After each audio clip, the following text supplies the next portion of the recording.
Good evening, this is Dr. Curry. This is Kobe Owens. And welcome to The Source. Today on The Source, we have several things that we have to cover today, Kobe. And one of the things I want to start off with is, as we always do, is the city and the local news. And we're told now that there are 2 shootings for this past week. Do you know anything about those? Yeah, so one shooting took place over the west side, right across the street from the McDonald's on 4th Street. And that gentleman who was shot is in stable condition. But again, this just highlights what is going on in the city. I know last week, fortunately, there was no shootings. But then we come back, not even hours after the show aired, we see a shooting like this that happens in an area that attracts a lot of kids. Any McDonald's is a child zone. Yeah. Kids love McDonald's. So it's always very concerning when you have an incident like that happening in such a close proximity of an area where kids go a lot. Now, do you know it was the motivating factors of the shooting, or what caused the shooting? There's been no additional updates on that, unfortunately. So I don't think the police have figured out what the motive was behind it, and hopefully it was an isolated incident, and that's going to be something that they have to worry about in that area. But with all the cameras we have all throughout the city, even if they don't have the motive for the shooting, is there any statements from the police sharing that this occurred and suspect is apprehended and things of that nature? I'm just trying to get an understanding of where the communication is. No, as of Wednesday night, there have been no further updates about what was happening in the case. Okay, so one of the things that maybe we can try to talk with the chief and others is that maybe keeping the public aware of what's going on will help tear down some of the cry that they're doing nothing. To report there's a shooting, then some people will say, well, and so what has happened? Yeah, well, tell me exactly what has happened. But then there was another one that also occurred. Right, in which a 33-year-old man was shot. He's in stable condition. Was shot in the 400 block of North Madison Street on the 29th. At 3:27 p.m. He was taken to the hospital, but cops were called to that. There's, again, in this situation as well, too, there has been no further information whether it deals with potential suspects or motives on what happened here, what led to the shooting, and what's the follow-up from that. Wow. So I feel bad for those individuals who are victimized, but getting to the bottom of what's going on. I know at one point there was some conversation on policing as it relates to community policing, where they would be allowing the police to be in the community. Is this an area where there are police officers, or have they not really got that program off the ground? Yeah, so, I mean, everyone says community policing, and just having an officer stationed in a certain community is not community policing. Community policing at its root is the opportunity for such officers to really get to know the community on a different levels, whether it's community leaders, just the everyday people, the children who live in the area, the small business owners who live over there, the faith leaders who worship there, knowing all of them and interacting with them so that you have a network in order to, when shootings happen or when crime happen, it's a higher likelihood that you will solve them. And it's also, if there is someone having a mental health breakdown or a event going on at someone's house that can easily be de-escalated, you have the relationships with the community for that to take place, so that it reduces the risk of using excessive force. Yeah, it's interesting that as you explaining what community policing should look like. I remember when we had our first break-in over here at East Zion, we put on Facebook because our cameras was able to identify who the person was, and we put it on Facebook within a day. We had several people. We had put a reward on it as well. But the person who was the first person to let us know who received who should have gotten $1,000 said she didn't want the $1,000. She just wanted to make sure that she keep her community safe. When you open up a relationship with a community, people tend to support you. Yeah. People tend to give you information. So I don't know whether, you know, any of the administration is watching. It does matter to win the trust of the community that you're serving, because we never know when some demonically demented individual going to do something or act in a way that is unseemly. But we do have to make sure that we have that relationship. Yeah.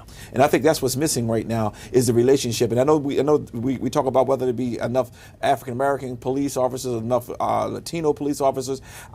Even if we don't have that many of those two groups, if the community in the police department is together, I think a lot of this will be solved, because not solving these crimes is really really sad. I agree, and I think, you know, going forward, there's a lot that has to be done. Again, it just starts by the officers getting out their cars. And do you think they're afraid to get out of their cars? In some areas, yeah. And, you know, I'm not just saying that to say that. I'm saying that based off the fact that they go on their Facebook groups, and this has been well documented. They go on Facebook groups and talk about their own fears of the city of Wilmington, which is sad, because they're the ones who signed up to serve and protect. And then when you have those fears already going into a situation, whether it's the lack of training needed to feel comfortable in the community, that's how you have incidents happen where they're quick to the trigger.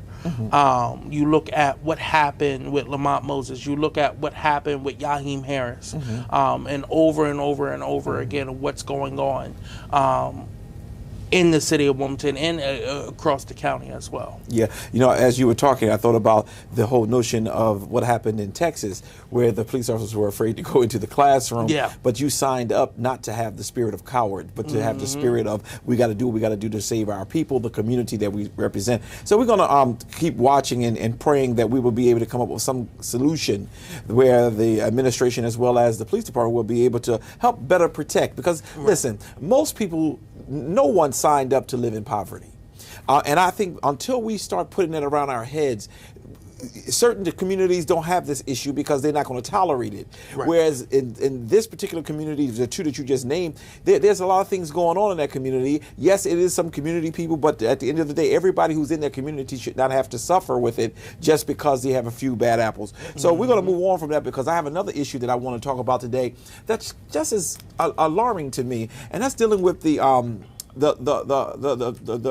tenants' right situation that's going on from Adams Street to many other things. And I happened to look in the News Journal this week, and I saw an article on how Delaware lawmakers failed to strengthen tenant rights, and they gave a little article on a young man and his girlfriend living in an apartment, and they were complaining. They were on a month-to-month lease, and they were complaining back and forth that this is wrong. The apartment had black mold in it. The basement was messed up. Didn't have enough electricity from where it was coming from. The source of the electricity was coming from in the basement to be able to really even handle a refrigerator, according to the article. And she decided to complain. They complained. I can go through the chronicle if I had to. And they complained. And then the only thing they received back from Meyer and Meyer Realty was this: you are being evicted. Yeah. Unacceptable. Yeah. So a few things here. Let's look at the times. In 2022, the city of Wilmington is a majority renter city. Yeah. Right. And my day job, I work with policy. Right. I advocate for some of these policies. Oh, you have a job? Yes. I'm sorry. I advocate for some of these policies to get over the finish line, and we see how different associations such as the Real Estate Association, the Landlord Association, the big developers come in and they want to fight back against some of these policies. Yeah. And you just look at it at the baseline.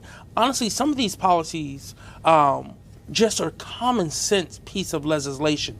You look at HB 349, which is a lease lock bill, right? The number one barrier, especially for minorities in getting into housing, is having to pay that down payment. Right. And what the lease lock bill does, it was introduced by Representative Larry Lampert from Claymont, who knows from experience of working with his constituents how much of a struggle it is for them.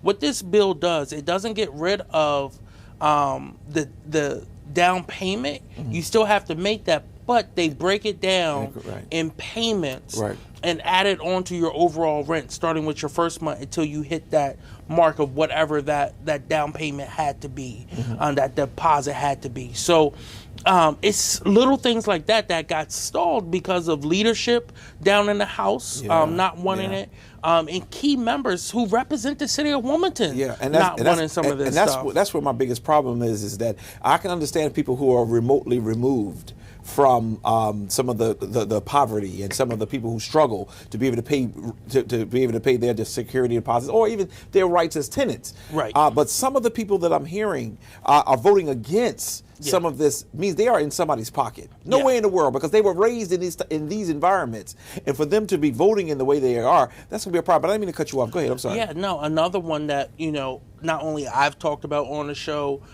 When we had Cheyenne come on, she talked about it. When we had Brandon come on, he talked about it from the Homes campaign, was HB 101, which is the tenant's right to counsel, right? Yeah. So in Delaware, almost 80% of tenants go to court by representing themselves without counsel. So therefore, majority lose those cases. They don't know what to do, and they think they don't have the financial resources to afford an attorney. But we are trying to strengthen that system to make sure that people who are going in, like the couple who complain, look, we're paying on time. We haven't been bad tenants. Can you address this black mold? Some of the biggest things here in the city of Wilmington is black mold. It's not having hot water. It's not, addressing the foundation of the building. It's having, all these different circumstances, lack of clean water, right, that people are complaining about and then getting kicked out. Right. You have slumlords who take advantage of the fact that the city of Wilmington's license inspections is such mismanaged right now, and don't have enough inspectors to go in. And it seems as though they only want to target certain areas to be able to thrive and feed their pockets off the backs of a lot of people who are already living paycheck to paycheck. Another bill that was introduced after what happened on North Adams Street, right, where we saw 27 units condemned, and those families pretty much left out in the wind due to failed policies of city council and the mayor.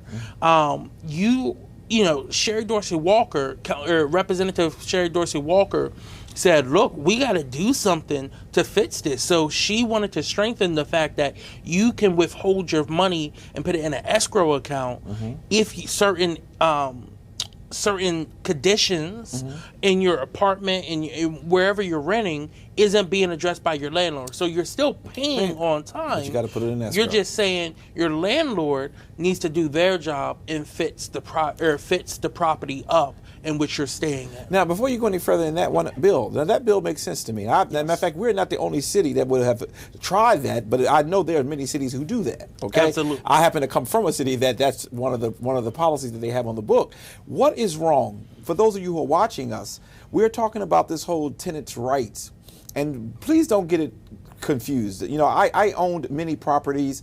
And I've never been a slumlord, never been labeled as one, and never will be labeled as one because I care about humanity too much.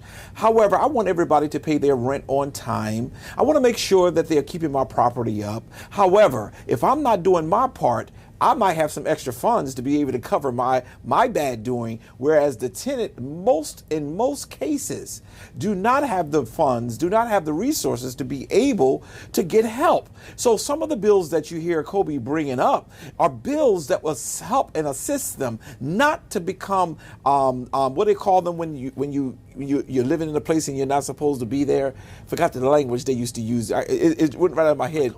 But we don't want those type of tenants to be protected, who won't pay their rent, who won't do what they're supposed to do, who will destroy your properties. But there are many tenants who are doing the right thing and they have no rights and they're put out in the street. And in the case of what was happening here, to say in your last bill, I think the last one you just mentioned, where they have a right to counsel. Is that what the one was? It? No, that was I was talking about HB 477, which is the escrow account. I mean the escrow account. Yeah, Yeah. That's where I was throwing off. The escrow account. It doesn't mean they don't have to pay it. It simply Right. means you have to put it in escrow, and you have to have proof that you put that in escrow. Well, yeah, and this would be through the JP, Justice of the Peace Right. Courts, right? Right.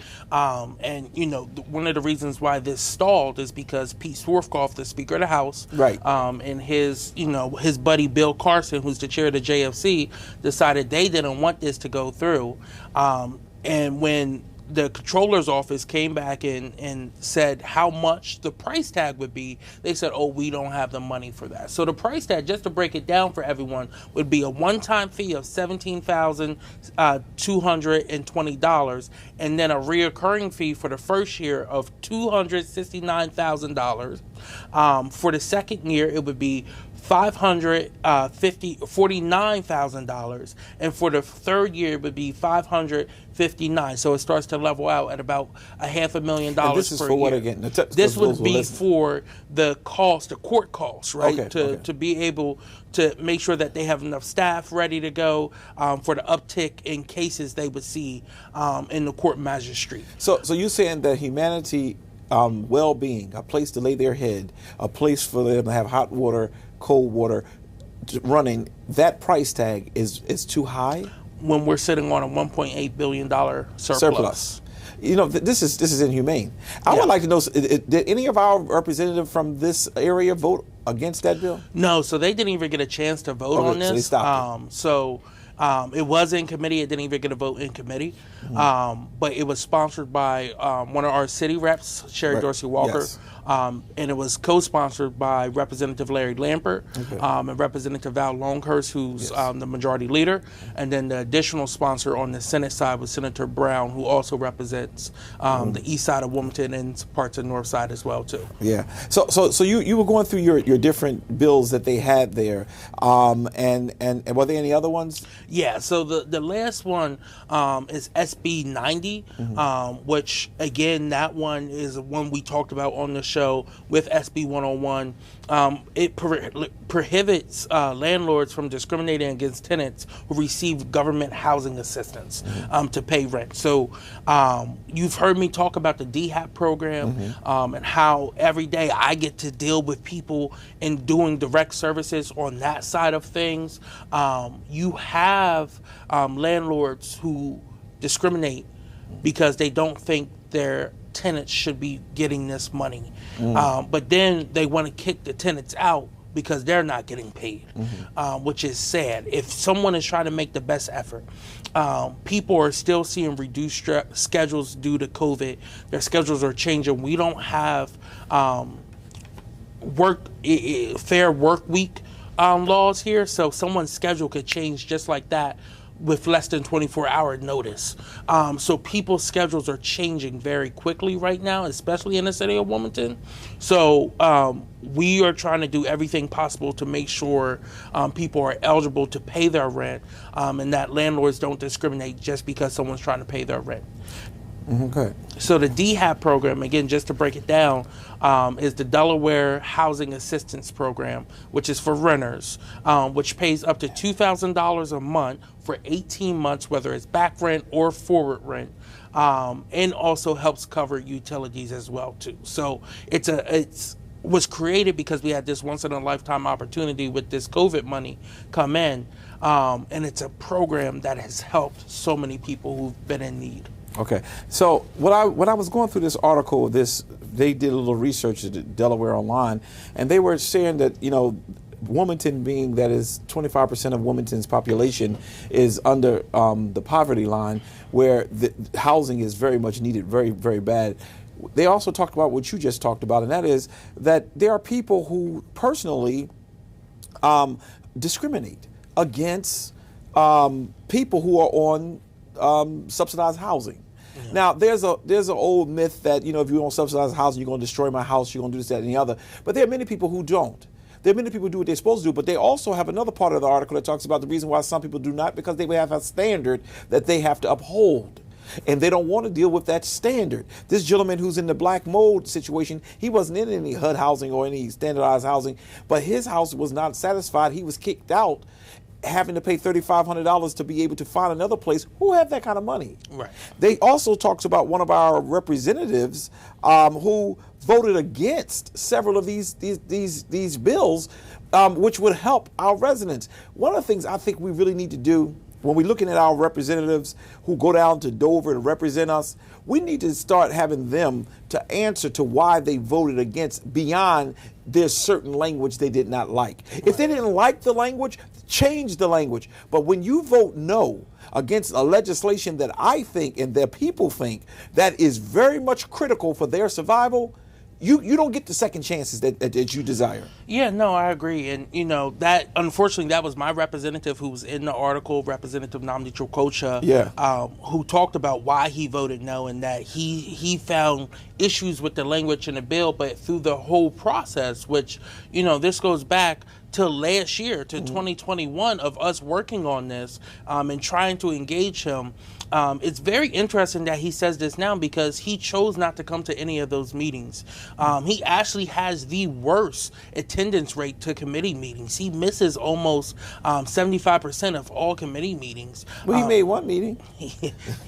Yeah. Go ahead, I'm sorry. So he misses 75% of these meetings in which he could offer up an amendment. Right. Any representative, right. Democrat, Republican, freshman, the most senior member, any of them down there, all 41 on the House side and all 21 on the Senate side, any one of them can offer up an amendment to change small things. I've seen amendments that have changed a comma to a period or a period to a comma to things that rewrite the entire bill, right? You have the power to do that. That's in your power as a state rep. Yeah. So for you to say, you didn't see the language in there that you wanted, but you didn't offer any language that you wanted. That was my next question. Because you did not attend any of the meetings and you did not voice that concern until you just voted no. And then you decided to put out a statement after you got a bunch of calls from your district saying, why are you doing this to us? Now that we are now a majority renter district. Mm-hmm. There's a lot of people who have had a lot of issues with their landlords, who've been evicted without just cause or because the calls that quote unquote the landlord said was because you're complaining too much. You called L&I on me. Yeah. Well, they're calling L&I for a reason. Right.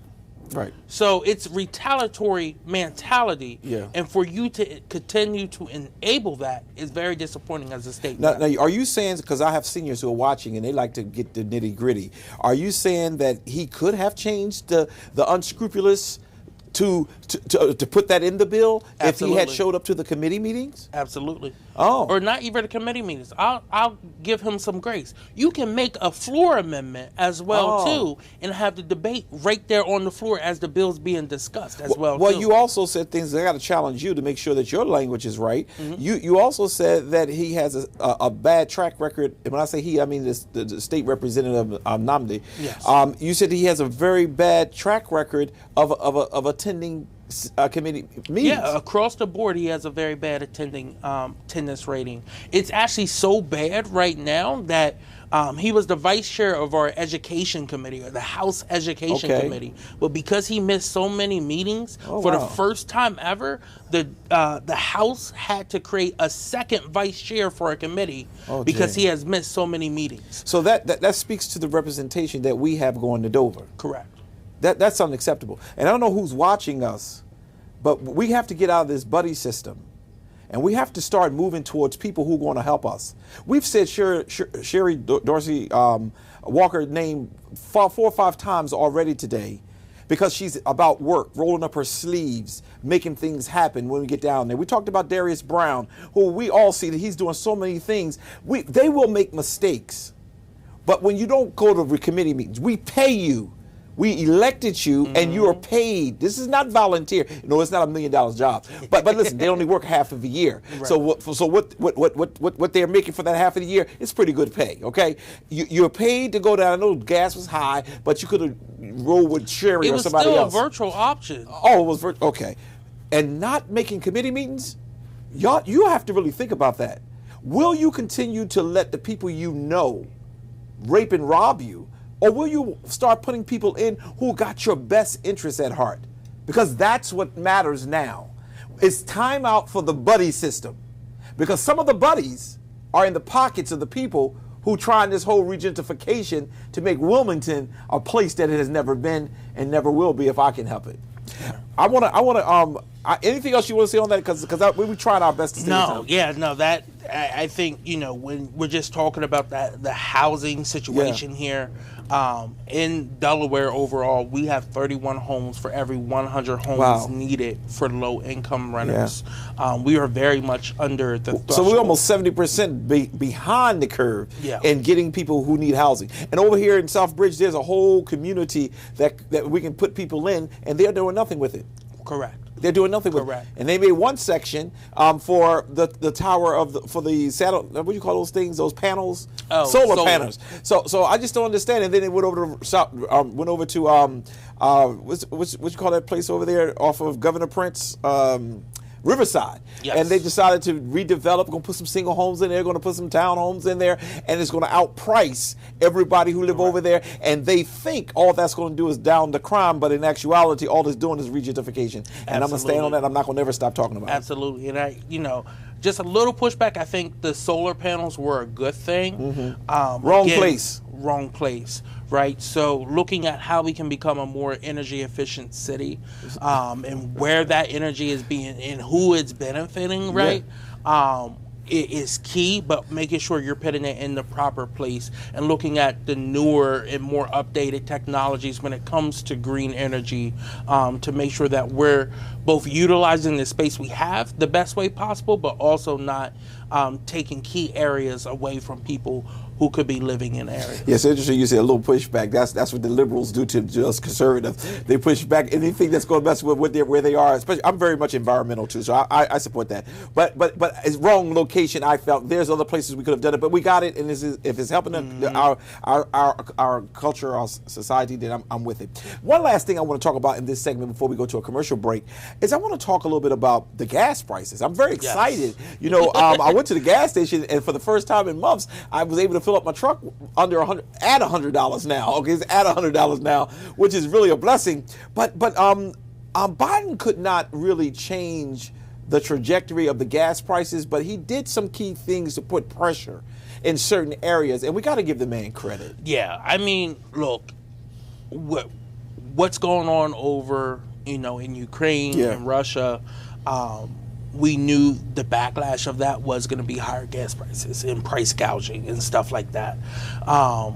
In the last month and a half, we have seen the fastest decline ever of gas prices now dropping 83 cents per gallon, right, on average across the board. I think they said it's 86% down in Delaware across the board.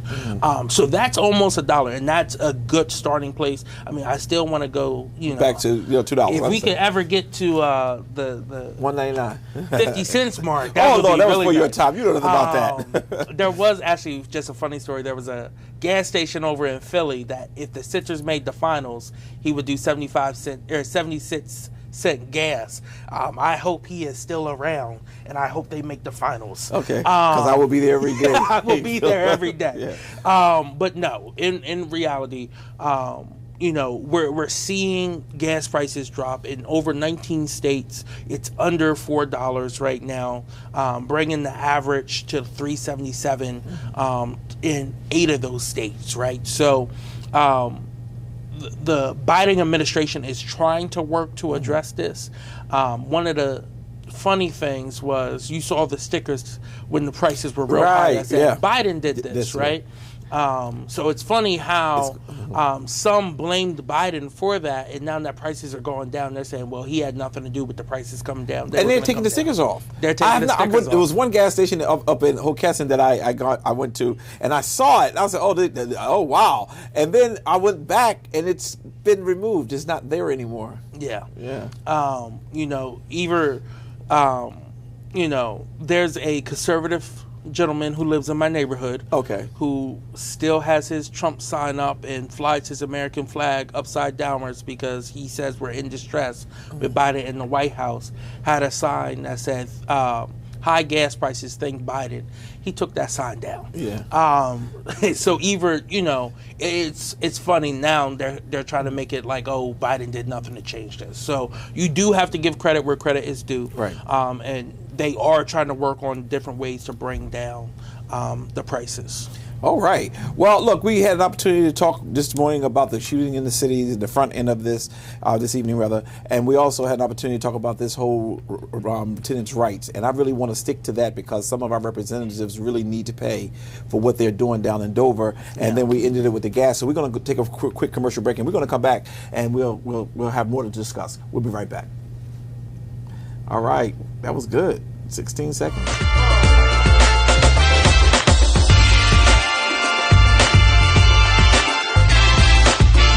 And we're back. Well, Kobe, favorite part of the show. Let's talk about the Kobe Corner. What's going on? Yeah, so the General Assembly is out until January, until after the election. City Council is on their summer break right now. So I don't have anything, so to say, on the local or state level, but I do have a lot to say on the federal level. Okay. And this goes back to our last topic of the gas prices. The Inflation Reduction Act of 2022 will make a historic down payment on a defect reduction to fight inflation, right? So we look at what is going into that bill. It's going to be investing in domestic energy production, which is good for getting good jobs back, good paying jobs back for Americans who are out of work right now, and manufacturing jobs that have to go into building the technology and the resources we need to do that, and also looking to reduce the carbon emissions by 40% by 2030. That's just a start, right? It will also allow for Medicare to negotiate prescription drug prices, and extend the Affordable Care Act program for 3 years through 2025, right? So it's a start. It's a good working. The new proposal is through the budget reconciliation process, which is the skinny. It's a skinny budget, which means you only need 50 votes to get it passed to the Senate and kind of work around to the filibuster. So you don't necessarily have to get those 10 Republicans on board, but it's roughly $300 billion plan for reduction to the defect, and $369 billion in energy security and climate change programs. And I want to break down a little bit about what's in it, right? So, and how it's going to be paid, right? So a 15% corporate minimum tax, which will bring in $313 billion. Prescription drug pricing reform will bring in $288 billion. IRS tax enforcement will bring in $124 billion. And then people who've been through the interest loophole over the years, that will also be addressed to bring in an additional $14 billion. Total investments, again, I already broke it down with the $369 billion going into energy security and climate change, and then the Affordable Care Act, President Obama's signature piece of legislation, would be $64 billion to expand it over 3 years. So again, this is a historic time. Now it's not done. It's not done yet. It passed the House. It's the Senate that is going to hold it up. So Manchin is on board with it now. But he wrote the bill. Right. He helped write the bill. No, he wrote it.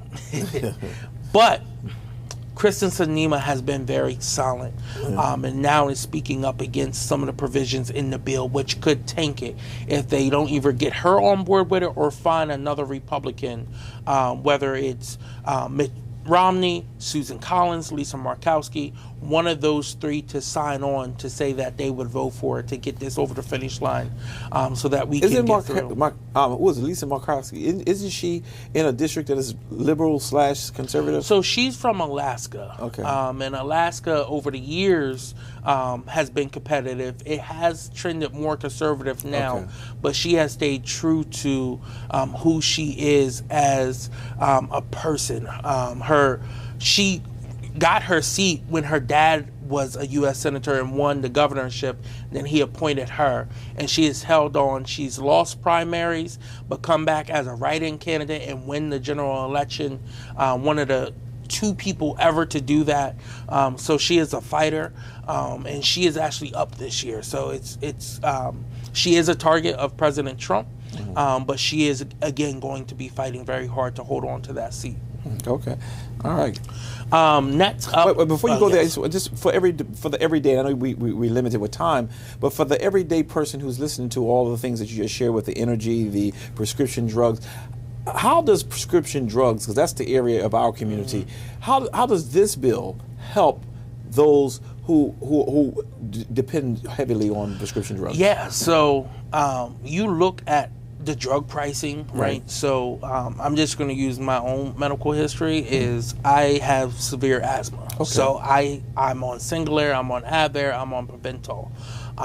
Preventol in America costs about $210. Preventol in Canada, which is right up the road pretty much, is $80. Because of price gouging here, addressing price gouging here is the aim of this bill. So it would bring it down. I'm not saying it would bring it down to $80.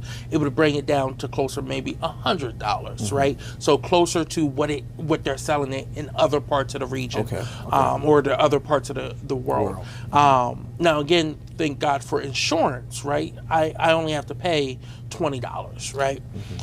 Not everyone has that. That's right. Not everyone has good insurance, right? So if I'm with someone else, or if I change jobs, I may have to pay $50. I may have to pay $60, right? Or if I get a better job, I may have to pay $5. Either way. But not everyone has that strong insurance or has insurance still. So making sure that we're trying to make life-saving medicine as affordable as possible for people. And you talk about just overall with inflation, people are picking between eating good food, paying rent, and paying for their medicine. And people are drowning in medical bills. America is the only place in the world in which thousands of people go bankrupt each year because of medical costs, just because of the price of going to the hospital, or the price of to ride in an ambulance is outstanding. Yeah, I just wanted to make sure that our citizens who are watching us understand how this will affect them. And there's many other areas, but that was the one that I wanted to ask. You can go ahead. Yeah. So next, Secretary Xavier Bakar was here. He's the Secretary of Health and Human Services. He joined Congresswoman Lisa Blunt Rochester at Nemours to talk about mental health, right? So just the other day, Governor Carney signed HB 300, which we talked about on the show, of pitting more counselors and mental health specialists in schools. So they were able to have a roundtable discussion at the Nemours estate with stakeholders, with lawmakers, and something that I think was key in this discussion is I could care less about the lawmakers and some of the stakeholders, the adults. They had the kids who are actually dealing with these issues come and be a part of that conversation and talk about what they're living through through their eyes, right? Which is something that you traditionally don't get, especially in such a high-power room with a high-power official in the room. So I think that was very key for them to have that discussion and for those kids to be able to bring it up. Now, again, I'm not saying I did say I don't care, but I do care about what the stakeholders and lawmakers are going to take from listening to the young people and those children, those high schoolers, their middle schoolers, listening to what they're going through mentally, and how they're going to continue to build on addressing these issues, especially coming out of 2.5 years of a global pandemic. Yeah, and I think what you really are saying is that to have them in the room was excellent. Yes. But to also hear what they're saying matters too. Right. But you just the mere fact that they brought them to the room speaks to the fact that somebody's trying to address it in a very, very powerful way. Yep. All right. Next, I want to talk about last week. The governor signed a package of maternal health and infant health bills that address maternal mortality, expanding services for communities across the state. And this legislation is all being looped in as the Delaware Monuments Bill, right? So it's a spending bill. And it had multiple pieces of legislation, a total of 7 altogether, that was sponsored by Representative Melissa Minor Brown in the House side, and Senator Marie Pickney on the Senate side. Again, this is, they both saw issues with black maternal health, but then also realized that this is across the board. Delaware has an issue here. So this, again, this is addressing a much needed thing here, especially when we talk about how African Americans in the healthcare system have not always been on the same page. So it looks to address some of those things and really do a deep dive into fixing our broken system here. Do you really think that, and I heard you say the broken system that we have here, do you really think that some of the incentives that are being made now is really addressing the root issue? I think it's taking the proper steps. Okay. All right. Again, with any piece of legislation like this, I think the aim is to break down some of those barriers. But at the end of the day, you're going to realize you may have to do a follow-up piece of legislation, or maybe 3 or 4 pieces of legislation to truly bring down all those barriers that you're looking to address. But I think this was an opportunity that was seized to start the conversation on this. And this had been a conversation that we may have been having in our communities for years, but now it's at the forefront of the state. Okay, good. All right. Well, I think that you have done a phenomenal job with sharing. Oh, you want to go to your last one? Yes. Yeah, let's hear this one. So my last one is Decision 2022. Okay. Right? So again, I follow a lot of different races, key races throughout America. And I know me and you had the discussion about whether we were going to keep the House, keep the Senate, or not. In this midterm elections, I want to highlight in Kansas on Tuesday of last week, they had an election, and it was a primary election, so the nominees are set for each party. But the key part that I want to point out is they had a ballot measure that was on the ballot to pretty much ban abortion in Kansas. Now, Kansas has gone red for a long time. Yeah. They do have a Democratic governor, but they have gone red. They have supermajorities in both the House and Senate there. Trump won areas overwhelmingly. He won Kansas overwhelmingly. In areas that he won by 75, 80, 90%, they voted 60% no on banning abortion, 70% no on banning abortion.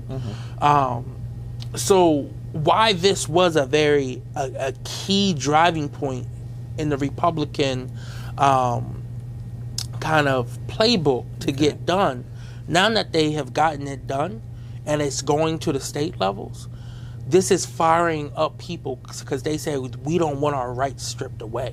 What you have done is unacceptable now. And people who may personally be pro-life are either saying, I should have the right to decide that. It shouldn't be a law. The government shouldn't be interfering with anyone's life. So you have, across the board, you're starting to see the tide change a little bit, especially when it comes to reproductive rights. So Kansas, I think, was the biggest the biggest driver.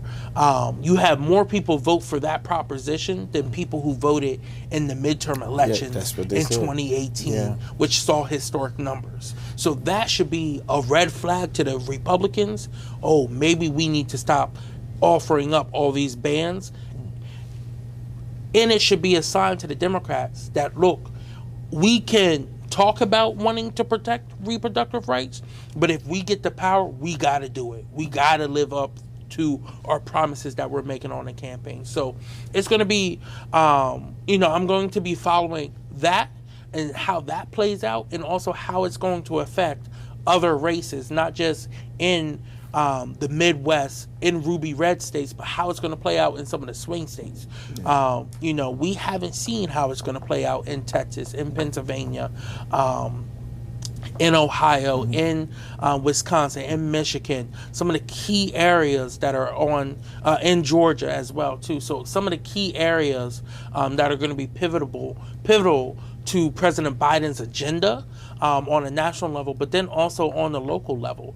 You look at states like Delaware, who expanded access to abortion care here in the first state, who also made provisions that if someone has to come out of state, so say that young 10-year-old girl who was raped in Ohio had to come to Delaware, there's protections for her and her family as well too. And what is interesting is there is a bigger investigation into who performed that abortion in Indiana than it was into who raped that little girl in Ohio. Because they're not really pro-life people. They're not. just anti-abortion people. Exactly. Because they don't care about the life. All they care about is that their right to control people. Correct. And what they want to do. I got a question on that on that whole. How is the governor Democrat?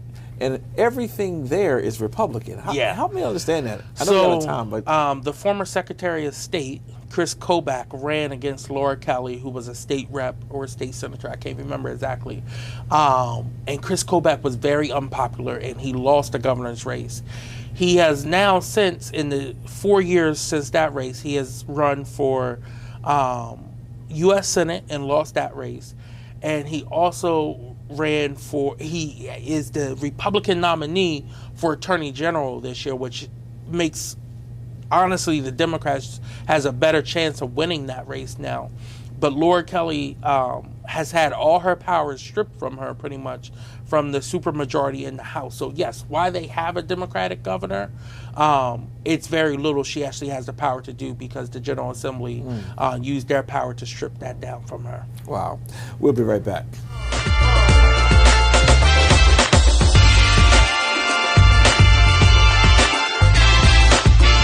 And we're back. Well, today we're going to do a little bit of a silent storm. And in today's silent storm, we want to discuss the state representatives for District 1 and 2. We just want to discuss quietly and, some of the candidates, and not some of them, all of them, for those two positions.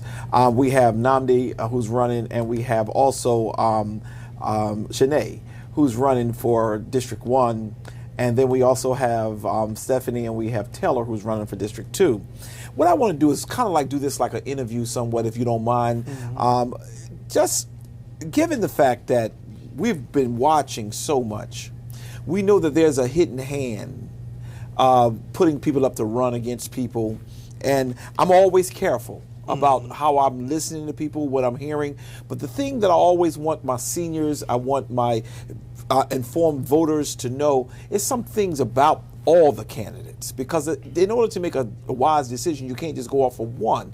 You have to hear about all of them. So one of the things I did want to talk about is what Nnamdi has been in city council, and he has been in the state house. Correct. There's a lot of bad press about some of the things that he has not done, but let's just go local with the city. Is there any proposals he's put out there for while he was in the city? Yeah, I mean, he co-sponsored a lot of things, but again, co-sponsor isn't taking the lead, rolling up your sleeves, getting it done. But two of the pieces of legislation that he highlighted when he first ran for state rep was creating and expanding what is considered emotionally support animal here in the city of Wilmington. Emotionally support animal? Correct. What is that? if someone has a pet snake or alpaca or chickens here in the city of Wilmington, it's allowed if it's emotionally supporting them for mental health reasons. So that was a piece of legislation he put through. Another one is he put forth a resolution asking Governor Markell at the time to appoint the current poet laureate was retiring, asking them to appoint a black poet laureate, which in turn Governor Markell appointed him, Nnamdi, and his twin brother, who are the twin poets, now Councilman Al Mills, as the poet laureates for the state of Delaware. So those was two of the things he actually highlighted about diversity and making sure that we have inclusion here in the city of Wilmington. But how is emotional animal? Not understanding the dogs, because you know I have a little one and I love my little fur baby.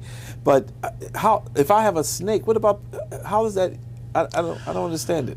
I mean, if I have a pig living in a city, how does that?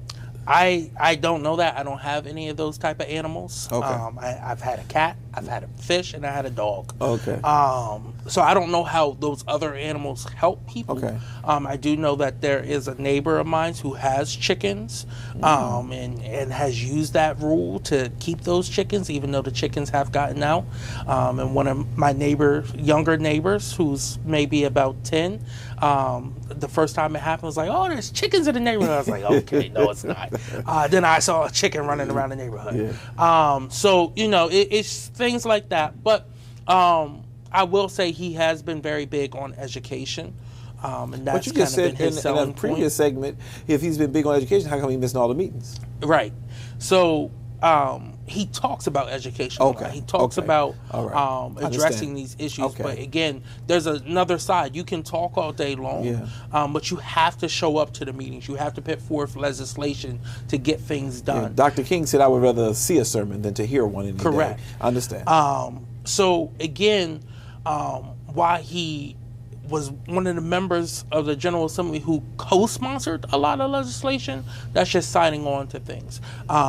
You really should judge people on what they are trying to put through, and whether it's passing or not. That's right. That shows That's you right. what their agenda is and how much effort they're putting into in bettering your community. Then we also have Shanae. Yes. So Shanae is a current councilwoman. She's only been there 2 years.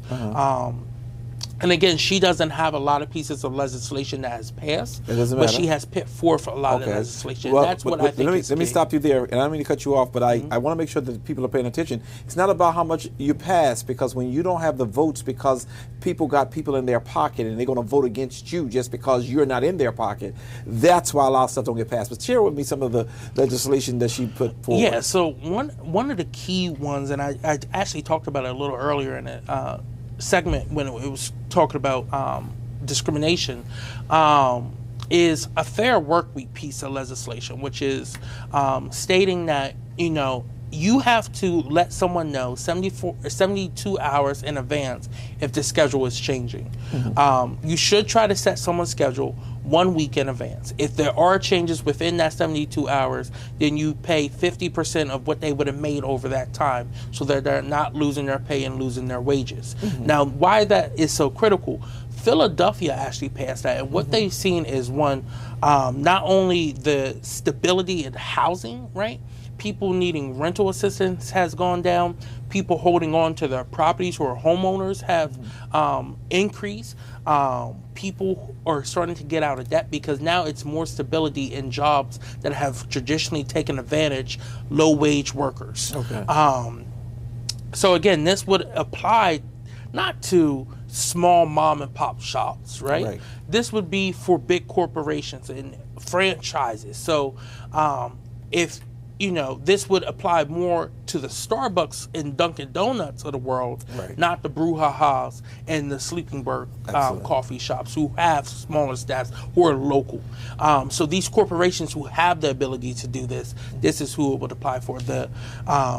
And this is a very strong union bill as well too. This will help strengthen fair wages and good pay and wages for individuals. Calling for the city's minimum wage to be increased and passing a resolution. She did get that passed. Calling on the General Assembly to pass their legislation, which ended up getting passed later in the year. Calling for higher wages for individuals here. So those are just some of the little things that she's worked on. And of course, her own thing that she's taken a hold of is Black maternal health. That she's helped pass resolutions on city council and get legislation. She was a key in some of those bills I talked about earlier, working with Representative Minor Brown and Senator Pickney to get those done, and working with the county as well to address issues such as that.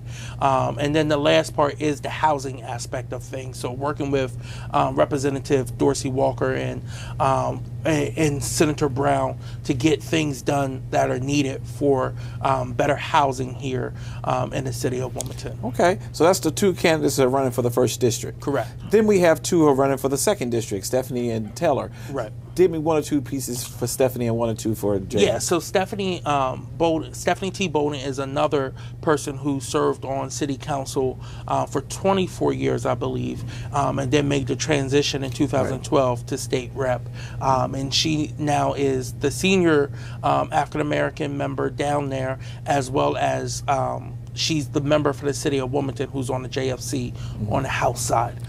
Which is critical for financing. Correct. Go ahead. So again, going back to what she's done this year, some of the things was, again, updating the budget and regulatory fiscal regulations for state agencies, establishing a racial equity consortium, removing barriers to expungement, working with Senator Brown and their package of bills for that, creating tools to address domestic violent cases, which we've seen an uptake over the last 2 years, and creating a framework for full-time substitute teacher positions, which she is a former educator as well too. And the last part, which I think is good, is she, as a member of the JFC, crafted and helped amend the Delaware relief rebate, which people saw $300 come back to them because of high gas prices. And all right, and what about Mr. James? We ran out of time, so I'll make sure I give him an opportunity. James Taylor is challenging Stephanie. He's the only one of the four who hasn't held elected office. James is running on a platform that looks to address more housing, right? So, wait. So that's a good thing that he don't have any track record, but he's running to do something with housing. Yes. Give me that a little bit more of that. Yeah. So some of the things he looks to address is the fact that the Homeless Bill of Rights didn't pass, SB 101 didn't pass, and SB 90 didn't pass. Now, because I'm a political guy and I know that, how is it that he's running out of anger and frustration that these things didn't pass when he had a real serious issue in Washington with a homeless person who literally did physical harm to him? Yeah, so he says he has to turn a new, has seen a light and everything. He had an altercation with an individual who was homeless down in D.C. that led to him getting seriously hurt and having, to have walking assistance, cane and walker and crutches during that time while he was down there. So he says that has opened his eyes up to really what needs to be happening for our homeless population here and back in his home state of Delaware. That I don't know if that makes much sense, because you're running against someone who has certainly have a track record, but you now have gotten your eyes open, so you want to go in. I don't know if we can trust that, because you remember Kavanaugh and other court justices said that it's settled law. Yes. And they meant that, and they got votes from people to get into the office, and when they got in office, what happened? It wasn't settled. We have to be careful when we playing with fire. I don't want to make light of it, but when I read up a couple years ago when they had this situation with him getting into this altercation with this homeless person, that was nothing pretty. And while he may have gotten his eyes open now, because I do believe in grace and mercy and things of that nature, we just got to be careful. Yeah. We got to be real careful. You know, Kobe, I don't know, but we're going to see how it turn out next week. We're going to have some more conversation on this whole race, and I'm going to reach out to him to see if I can get some more information to help me to share with the people what he would be about. But what is your projections of 2022? Yeah. So overall, on the national level, yeah. I still say, you know, we have a small chance of holding on to the Senate. It's critical that we pick up a few seats, but that's going to be very tough. I think Warnock's now in a better position since, I saw that. you know, just last week, right? His lead is growing. In the House, I still have very little faith that we hold on to the House. I think the House is going to flip to Republican leadership, and you know, that's going to be devastating to the Biden administration and their agenda. But there are people who are fighting hard to hold on to their seats. Again, you just have to be realistic with the times and how the messaging is right now. So the message needs to be, you know, we ask you to vote for us and we can deliver, and there's still time to deliver on some of these big they things. tried to, but there was a hold up. It was. Do you want to wait for another week before you give me your projections of the Senate, the 1 and 2, or do you want to wait for another week before we give you the projections? I'll wait one more week. Okay, because we're going to do some projecting here, so I can laugh at you if we disagreeing, because we don't know which way either one of us is going to go, but we're going to see how both of them do it. Listen, I want to take this opportunity to thank all of you who have certainly watched The Source, and we are doing all our power to make sure we bring you reliable, incredible news. Sometimes it is our opinion, and at the end of the day, that's all we really have to go off of with the different news that we receive here in our newsroom. I thank you so very much for the time we shared together. This is Dr. Curry. This is Kobe Owens. See ya. Take care, y'all.